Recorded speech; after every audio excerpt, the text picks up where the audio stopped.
कभी कभी इतिहास की राहों पर ऐसे कदम मिलते हैं जिनका शोर बहुत कम होता है। ये वे लोग हैं जिनकी तलवारें शोर नहीं मचाती और उनके फैसले और उनके कर्म समय की धूल को चीर कर आज भी सुनाई देते हैं।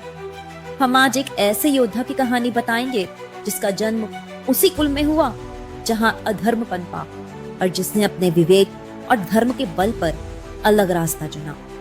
ऐसा योद्धा जो खून के रिश्ते से ऊपर उठकर सत्य का साथ देने में विश्वास रखता था, जो अपने घराने से बंद कर नहीं रहा, जिसने खून और रिश्तों से बड़ा धर्म को माना।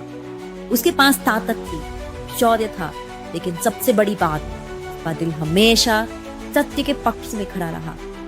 उसकी जिंदगी हमें बताती है कि सबसे कठिन युद्ध हमेशा रणभूमि में नहीं लड़े जाते, बल्कि अपने ही परिवार, अपने ही खून के खिलाफ खड़े होकर भी लड़े जाते हैं।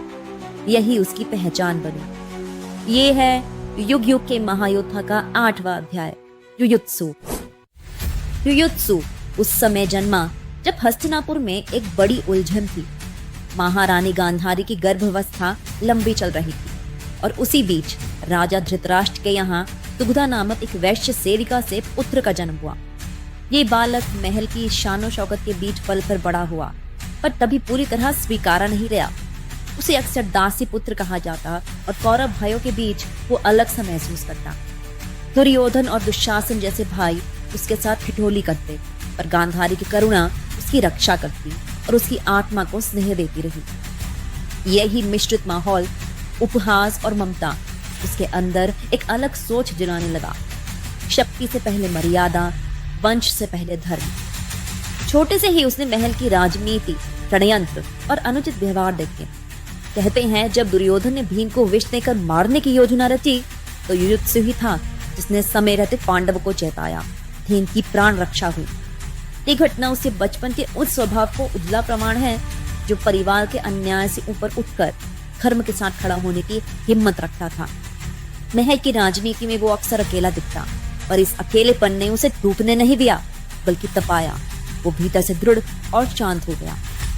युद्ध सभा के निर्ममता, द्रौपदी का अपमान और बार बार पांडवों के खिलाफ रचे जाने वाले षड्यंत्र, इन सब ने युयुत्सु को भीतर से अलग बना दिया। उसने गुरु द्रोण और कृपाचार्य से अस्त्र शस्त्र सीखा, धनुर्विद्या और रथ युद्ध की कला में निपुण हुआ। उसे अतिरथी की उपाधि मिली, यानी वो ऐसा योद्धा था जो एक समय में 12 रथियों का सामना कर सके। और उसकी सबसे बड़ी ताकत उसकी समझ और विवेक।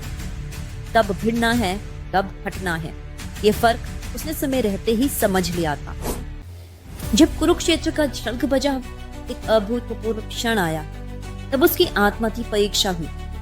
युद्ध की पूर्व संध्या पर युधिष्ठिर ने घोषणा की कि जो भी चाहे युद्ध से पहले अपना पक्ष बदल सकता है। यही क्षण था जब युयुत्सु ने सबके सामने कहा कि वह अधर्म की सेनाओं में खड़ा नहीं रह सकता। वो पांडवों की ओर जाएगा, क्योंकि धर्म उधर है। उस पल रणभूमि स्तब्ध थी। दुर्योधन की आंखों में अग्नि थी, पर युधिष्ठिर की बाहों में अपनापन। युयुत्सु ने खून के रिश्ते से बड़ा रिश्ता चुना, धर्म का। वो पांडवों के साथ जुड़ा। इस निर्णय ने न केवल उसकी पहचान बदली, बल्कि युद्ध का चक्र भी प्रभावित किया, क्योंकि उसने अपने ज्ञान और नैतिक साहस के साथ पांडवों का साथ दिया। रणभूमि में युयुत्सु ने बहादुरी और सूझबूझ से कई बार पांडवों को बचाया। उसकी वीरता शांत पर प्रभावशाली थी। 12 रथियों के बराबर क्षमता रखने वाले इस अतिरथी ने कई बड़े युद्ध दिवसों पर महत्वपूर्ण भूमिका निभाई। 12वें दिन उसने भद्रदत्त और उसके महाशक्ति संपन्न हाथी सुप्रतिका के सामने उसने संगठित पलटवार किया। हाथियों के फंदे को काटकर पंख व्यू में सेना को निकाला। रथों को भाले चक्र से बचाते हुए पीछे धकेलना और पैदल दल को सुरक्षित पंक्तियों में लौटाना, ये उसकी सामरिक दृष्टि थी। 16वें दिन उसने उलूक, जो कि शकुनी का पुत्र था, के साथ घोर भिड़ंत की। उलूक का द्रुत वेग, छल आक्रमण और भ्रामक तीरों के बीच युयुत्सु का धैर्य अडिग रहा। उलूक बच निकला और उसकी बढ़त टूट गई।